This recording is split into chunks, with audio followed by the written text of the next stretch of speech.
morning, everyone.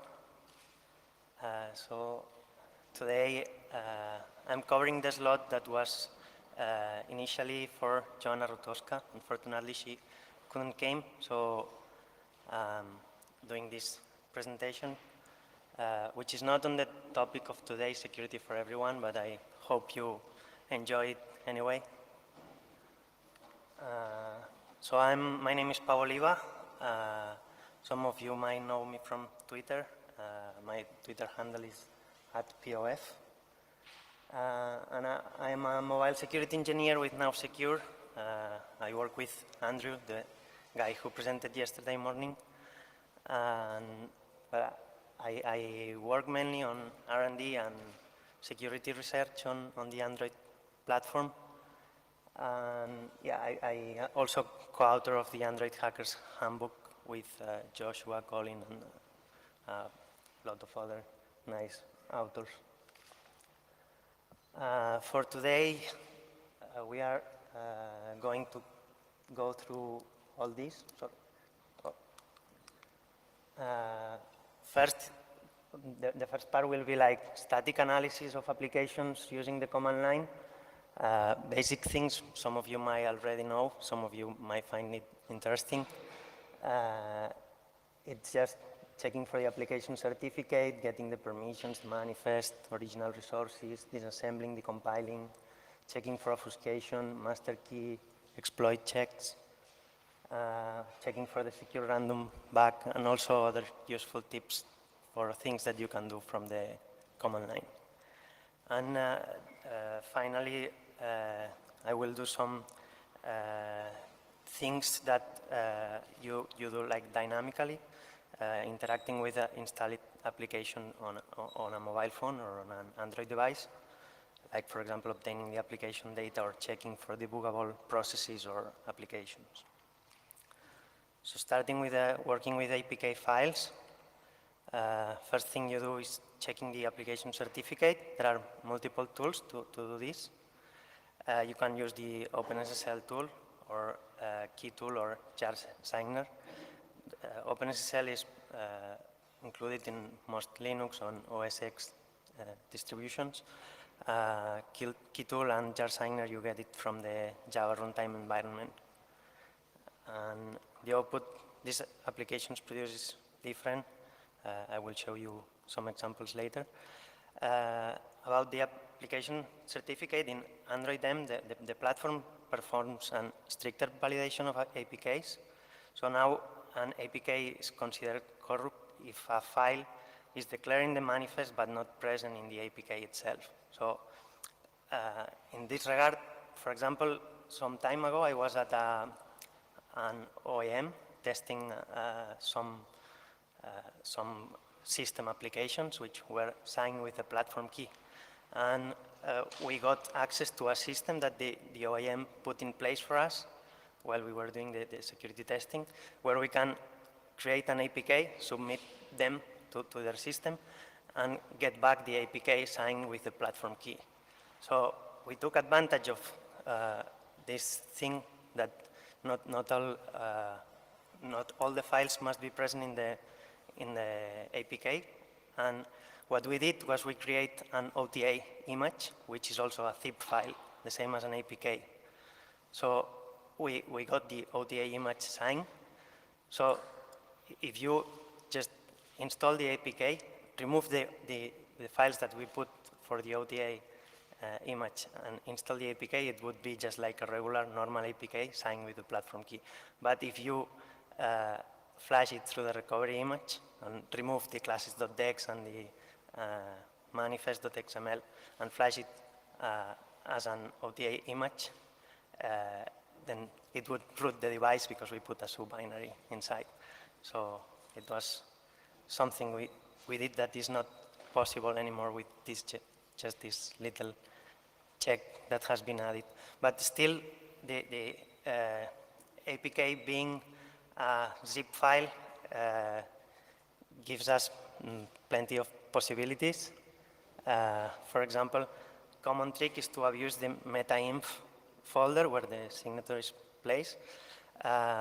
and you can stuff information into the APK without breaking the signature validation, because the signature is for every individual file inside the APK, but not for the APK as a whole. So we used this some time ago in an exploit that we need the APK to match the original file size. So to grow the file size of the APK, we use this thing, for example. Okay, that's just some curious things to know. For the certificate validation, if you use OpenSSL, you will get output similar to this. You have to check because the key can be RSA or DSA. So if it's one or another, it will change what you put on the command here. You get the certificate validity. In this case, it's an expired certificate. And you get the key length, whatever. This is the output of key tool. So it's, you get different output with the MD5 and SH1 and SH266 of the signature, certificate fingerprints and everything. And you get also the validity here. And this is the output of jar signer, which is my favorite, because it shows you every individual file inside the APK, and it shows you if the signature was verified and the entry is listed on the manifest. Also, there is the AAPT, Android Asset Packaging Tool, which comes from the build tools folder on the Android SDK, and it's a command line tool to work with APK. It's very powerful, and sometimes it's underestimated. Brief usages here. You can just use it to dump everything from the APK. As an example, this is a dump of the permissions from the Google Wallet APK, and we see all the permissions list here. Also, if the application declares custom permission, you can see it here. And it also allows you to dump XML3. For example, for the Android manifest, you will get it here. Some of you might know the manifest is a binary file inside the APK, so to get the original XML manifest, you need to decode it.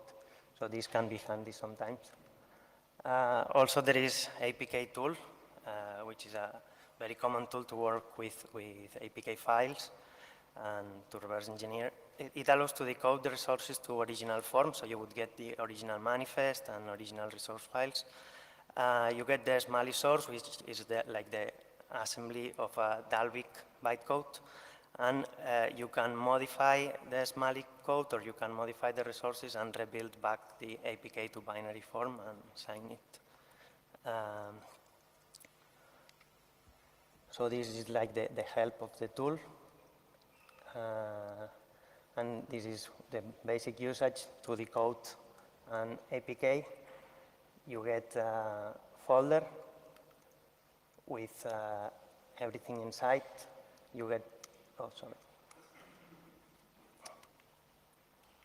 You get here the original manifest.mf and certificate, the meta.in folder, the original Android manifest, and then this is the decode manifest in XML form and the Smalley source of everything that's inside the application and the decoded resources.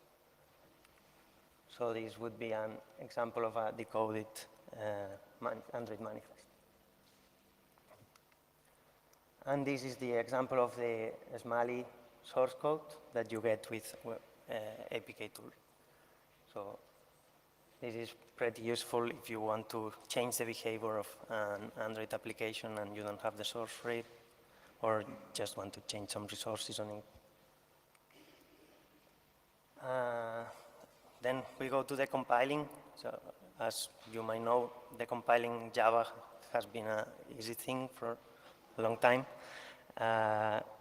So there are a lot of different tools and the compilers available, and none of them is perfect, but you have different output depending on the tool you use. What works best for me is JEP is a commercial application. and it's like the de facto standard in the industry, but it's not a command line tool, so it's out of the scope of this presentation. Then JADX is a recent decompiler, which the good thing is that it's not a Java decompiler, but a DEX decompiler. So you get the Java source directly from the DEX file, so you don't lose any important metadata in between when transforming it to jar like other tools do. So, and then we have the Njarify, which was published by Google also recently. And then with Njarify, you get a jar file, which contains the class files from a DEX file. And then you can use any Java decompiler. Like, for example, I list here JAT, which is an old decompiler, but works pretty decently. So this Njarify tool is like the replacement for dex2jar if you have used it sometime. It does exactly the same, but it's a newer tool by Google, and it has better output in some cases. This is the output of JADX, the compiler. The good thing is that it includes some flags for the obfuscation. So if your application has been obfuscated with, let's say, ProGuard or some thing that renames the classes and method names, this can help you to obtain some meaningful stuff when you decompile it. Here's the output. You just pass the APK file and you get the decoded resources exactly as you would get with APK tool, but instead of getting the Smalley code, you get directly the Java source code, the compiled source and decoded resources. This is an example of decompiling a Hello World Android application. Here you can see the Java source and the XML file, the Android manifest. So here it did a pretty decent job. One very small thing is that the color was red, so it was like FF0000, and it just put a negative integer here, but the rest is fine. And it just works that way as well. It also has a GUI tool, which does exactly the same, but with a user interface. And then this is Njarify, which will just produce a jar file when we run it. We pass the APK as parameter, and we get the -njarify.jar file. And then when you unzip this jar file, you get the class files, and you can use JAT, the Java decompiler, to get the Java files from the class files. And here, for example, we get the compiled source from JAT. So here the new, for example, has this weird syntax, but it put the red color in a better way. So these are the minor decompiler annoyances that you get from using one tool or the other. But okay, then going to obfuscation, there are two tools that are broadly used. One is ProGuard. It's included in the Android SDK, but not enabled by default. It's a file shrinker. It removes unused classes and methods, and it optimizes the bytecode and removes unused instructions, so it makes the APK smaller and sometimes easier to work with. But it also works as an obfuscator by renaming classes, fields, and methods. Then there is DexGuard, which is from the same author, and it's a commercial application, and it's more focused on obfuscating the source and making the life of the reverse engineer harder. So it has protection for code and resources, and it has string encryption, class encryption, and it does quite a decent job at breaking all the open source tools available to decompile or work with Android application. So it does a number of tricks, like using, I think I have, yeah. It uses word characters on the class names, or very long class names, or UTF-16 characters in the class name. So most of the tools that are intended to work with the command line, when they see a Chinese name on a class name with Chinese letters, they just print interrogant, or they break. So if you use ProGuard, then the classes and methods are just renamed to single letters, A, B, C, D. So if there are more than the whole alphabet, then they go to AA, AB, AC, and so on. So you end up with the compiled source, but the first class is named A, the first method in the first class is named A, the first variable inside the first method is named A. So when looking at references, everything is messed, and you have to be renaming the whole thing, and it's a bit more difficult to read it. So for this, I create DexInfo some time ago. It's a tool to spot those changes easily, and it just parses the Dex file and gives you a meaningful output. So for example, this is the same classes.dex of the Hello World application. This is a normal one, and this is when it has been through ProGuard. So in the normal one, we get like the SuperSlint, Target API, Java. We get 8 classes inside the archive, and in the ProGuard one, we just get the final one, the one that is used. And if you look at here, we get the class name, like helloandroid.java, the file name, and here you just get class 1, but there is no index to the name, so you don't know the class name here. So this is like the verbose output. So it's the same 2 files. Here you see that the source file index is listed here, so that's why we get the name on the normal file. But then in the one that went through DexGuard, through ProGuard, they changed it to FFFFF, so we don't have a reference to the original source file name. And that's what here it says, no index. So if you use the JADEX tool here, it would take this, which the ProGuard cannot strip because it's needed for the application to work, and it will use this name when deobfuscating the code, and it will use this name for file name. So for file name and for class name. So you get meaningful class names. And the same goes for method names. Here you get the list of, this is the normal one. So you get a.java and virtual method A, virtual method B, virtual method C. Here, another file with direct method A, B, C, D. So this is what you get after ProGuard goes in.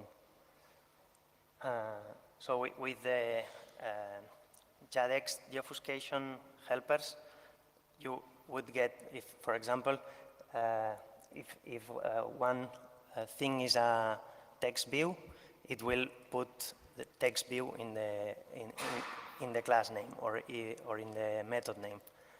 So you get in the end you get very long method names or very long variable names, but referencing what it actually is. So then you just have to go and rename everything to get something more meaningful. The master key exploit check. It was discovered by Jeff Forrestal and made public on July 2013. It affects all Android devices from 1.6 up to 4.3, and at the time it was like a huge issue. It allowed duplicating entries inside an APK, so the hashes in the meta-inf folder are from the original signed file and are the ones checked for signature, but the files that end up being installed on the device are the ones that you have injected on the malicious APK. So this, if you have a malicious APK, it's very easy to spot with the command line just using the unzip utility. Here we unzip a Hello Android application, normal one. We get the meta-inf folder with the manifest cert SF and RSA files. We get the resource file, the Android manifest, and the resource ARSC and the classes.dex. So this is like the very minimal APK file. If we unzip an evil one, one that has been compromised with the master key exploit, you get the original files exactly as in the first one, but then you also get the injected files. If you unzip to the disk, as this classes.dex is exactly the same as this one, classes.dex, it will, you will end up just getting one file. But inside the zip file there are two. So here I'm using the -L flag of unzip to list the files. So you see that there are two files with the exact same name. So the one being installed is this one, the one being checked for signature is this one, the original one. So this is how the master key exploit check. And again, this is something that comes from the fact that APK files are just zip files, and you can do a lot of crazy stuff with zip files. For example, the secure random bug, it's a flaw that affected Android versions from 4.1 up to 4.3. So it's applications using the Java cryptography architecture for key generation, signing, or random number generation might not receive cryptographically strong values due to improper initialization of the OpenSSL pseudo-random number generator. So what happened with this, it was a quite big theft of funds from Bitcoin wallets that were generated using, the wallet itself was generated using an Android application. So the attackers could guess the pseudo-random, which was not random at all, thing used to generate those wallets and attack them to steal the Bitcoins inside them. So for example, checking for this from command line, it's very easy, and some of you probably will have an idea, but the steps would be this. Check if the app invokes secure random. If it doesn't invoke it, it won't be vulnerable. Check if it invokes any other Java Secuirty or JavaX.crypto APIs, because maybe it's a roll your dice application and it uses the secure random to create a random number, and it's not doing, it's not getting the random number for anything serious. And check if it does invoke setSeed and has references to def random or def urandom to actually seed the random number generator properly. So any of you have any idea how to do these 3 steps from the command line? It's very, very easy. Don't be shy. Raise your hand.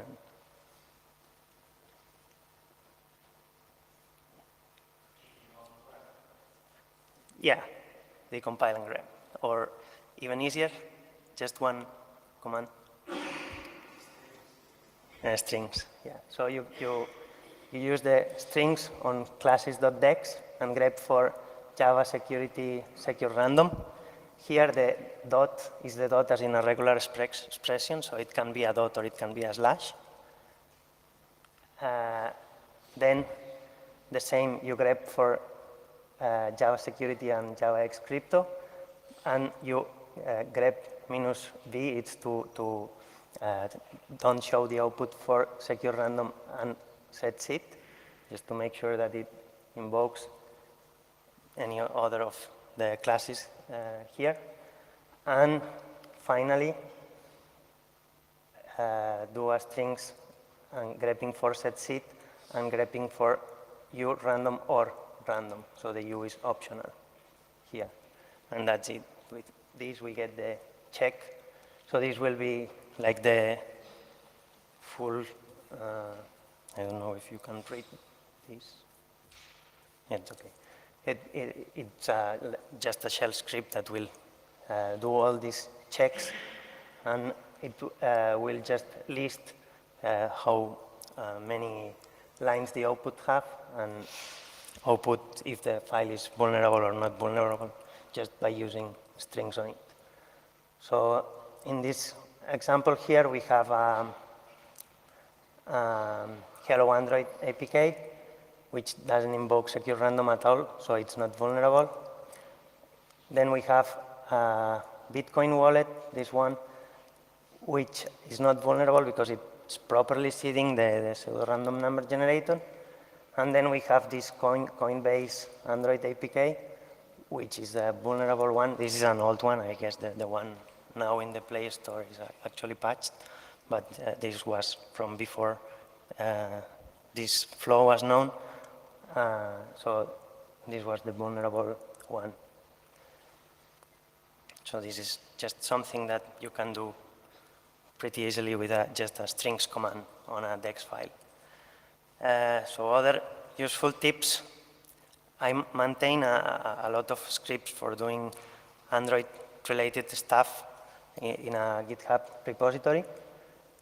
Some examples are here, just how to decompute the DEX file checksum. It's an Adler32.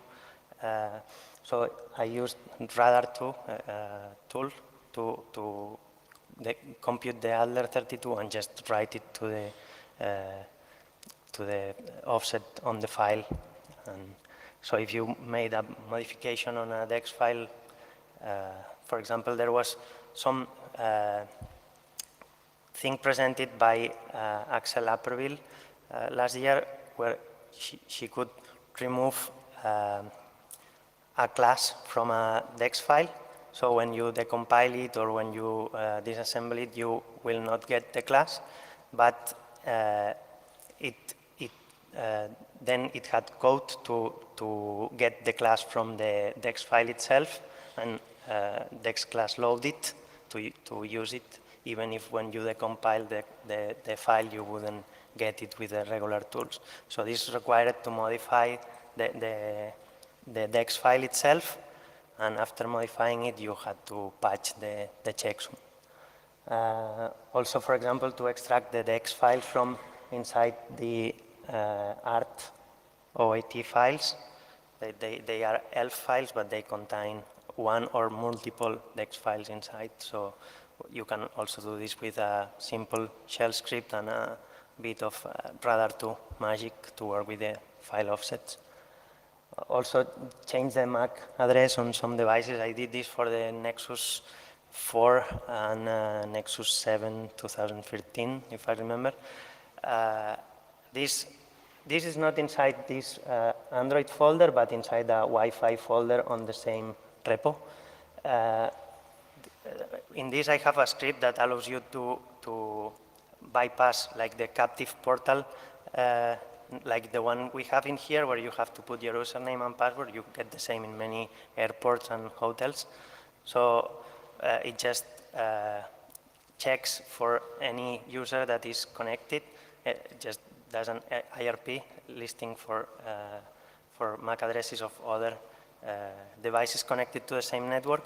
Then it changes your MAC to one of them, tries to ping 8.8.8.8, and if the ping comes, then you are connected and the script stops. If not, it continues looping and changes the MAC address to one another until you get connected, or you end up checking all the MAC addresses from all the devices connected. So in most cases, there is someone else who has already paid for the captive portal service, and you end up being connected on airports and hotels without paying for the Wi-Fi service, and just with a single click on your Android device. And there are more like crazy stuff I like to do with the shell when I'm bored. Now, for example, interacting with installed applications in a device. Here, I'm going to go a little bit back to basic stuff. There will be some bash one-liners, but it's very, very easy. I will show you how it works. One of the things that I use a lot when working with ADB commands is that they are terminated with /n/r, carriage return. So I have to remove that carriage return, otherwise it screws the output sometimes. So I use this a lot to strip this output. So in this example, you do an ADB shell ls to list the files and just strip the carriage return from the ADB shell output. And also you have to be familiar with the bash for loops. So this is what a bash for loop looks like. So it's for f in a list of things separated by a space. Do whatever commands you want to do with this list, and then done when it's finished looping through them. This is exactly the same as you would write like this, separated by these semicolons here. And this is a real example. So for f in ls, and we put these quotes on the ls because we don't want the ls to be a single element on a list, but we want the output of ls, so we want this command to actually be executed and the output of it to be the elements on the list. And then we echo just every one of the elements. So this f is the variable that gets assigned here. So in case you didn't know how a bash loop works. So for example, to obtain application data of an application that is installed on a device, and allows for backup. You don't need to root the device at all. You just have to do an ADB backup of the application. So here we list the package installed, grep for any.do, which is the application that I'm going to show as an example. You do the ADB backup of you put here the package name, and then you get an backup.ab file. So first thing you do here is strip the Android backup header, which is the first 24 bytes of this file. And you end up, so this is the input file, backup.ab, what you get from the ADB command before. And this is the output file, which is the backup.zlib, because it will be in a zlib output format. So when you have the zlib file, after you have stripped the first 24 bytes, you have to add gzip magic and the flight compression method. So you are able to use then gzip command to uncompress this file. You can also do this with OpenSSL zlib, but for example on OS X, OpenSSL is not compiled with zlib support, so this is handier. You just prepend this to the file and then use gzip -dc to get the output. Of course, the CRC doesn't match, but it doesn't matter.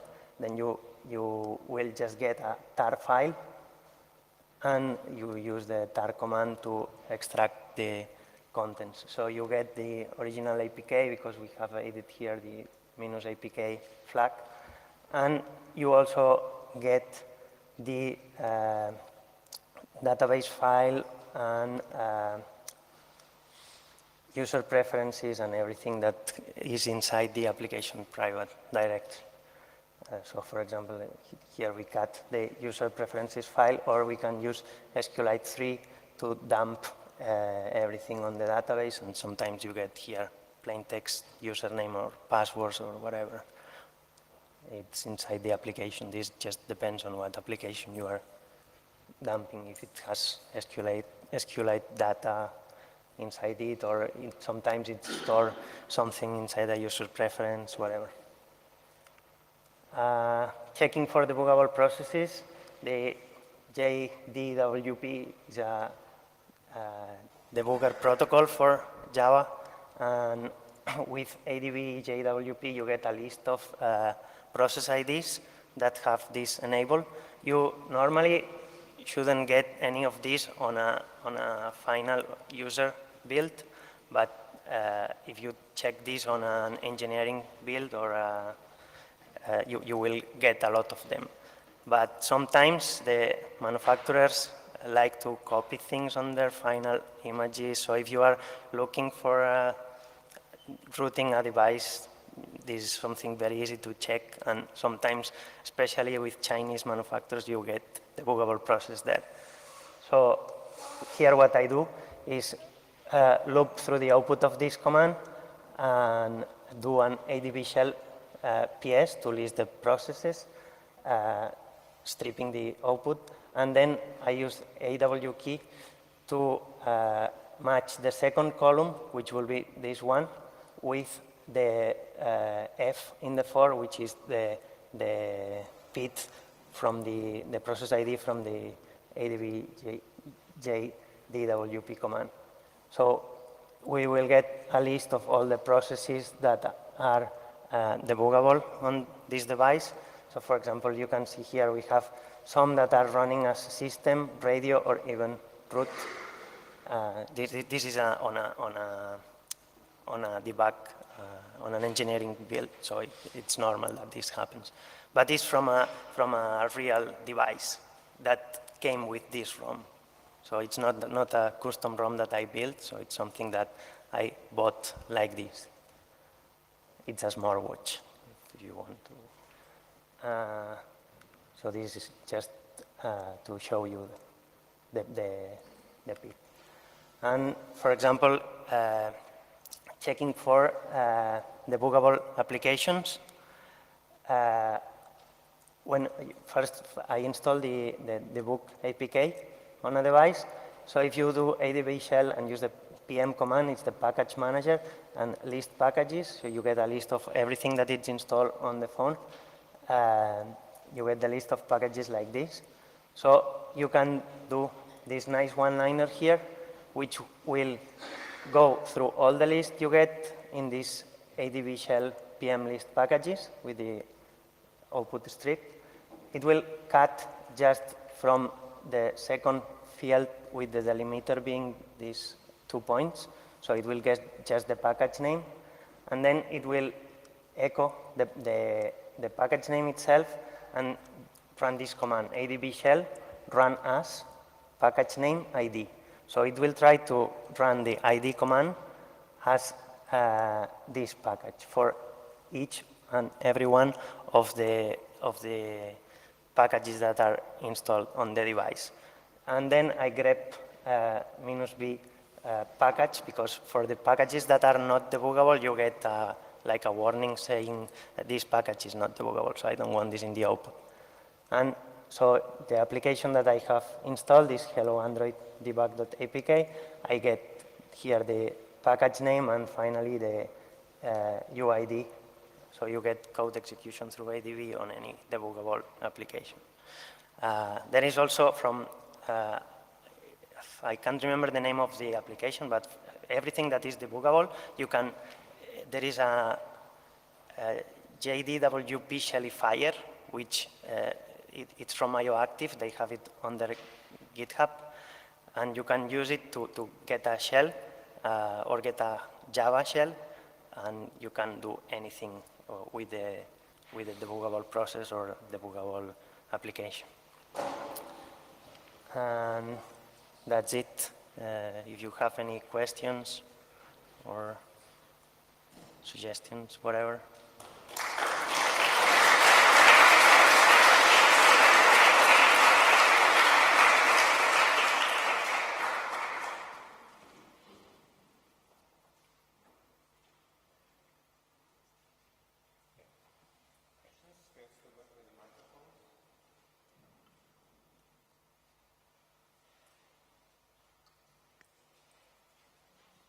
Maybe if you have a question without the microphone to start with.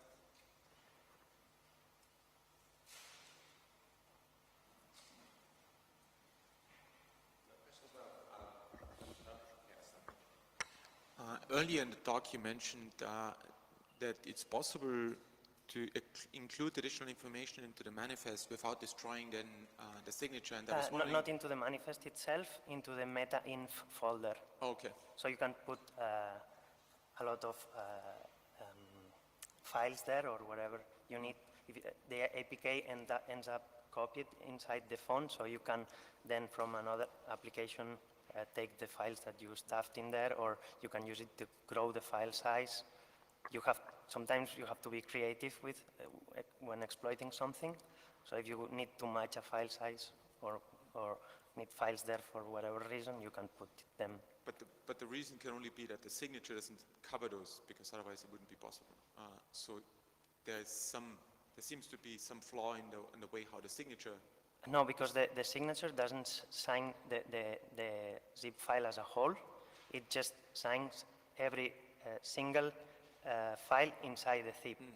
Okay. So in the manifest, you get a list of all the files inside the zip and the, I think it's SH1 of each of them. And then another file with a signature for the whole previous manifest, so that it's not modified. It's just like how jar signing works in Java classes. It's the same. Any other questions?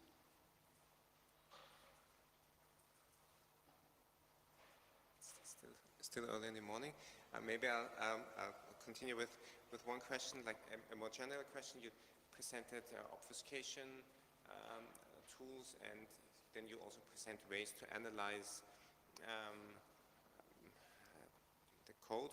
And obviously obfuscation might somehow help to make things more secure, because it's more difficult to find exploit. However, some of the security checks that could be done are harder. So where's the balance, or what do you think it's good to use obfuscation? Does it help security, or does it just make analysis harder and reporting harder? What is usually it just makes the life of the reverse engineer harder, but sometimes it depends on the value of the thing that you are trying to obtain when cracking this application, right? If it's something you want and you have plenty of time, then nothing is impossible. I mean, you can add a lot of obfuscation techniques and methods, but in the end, this is something that has to run and has to be executed and will end up being in memory or being... So you can add a lot of layers, but nothing will be impossible. But it helps to raise the bar.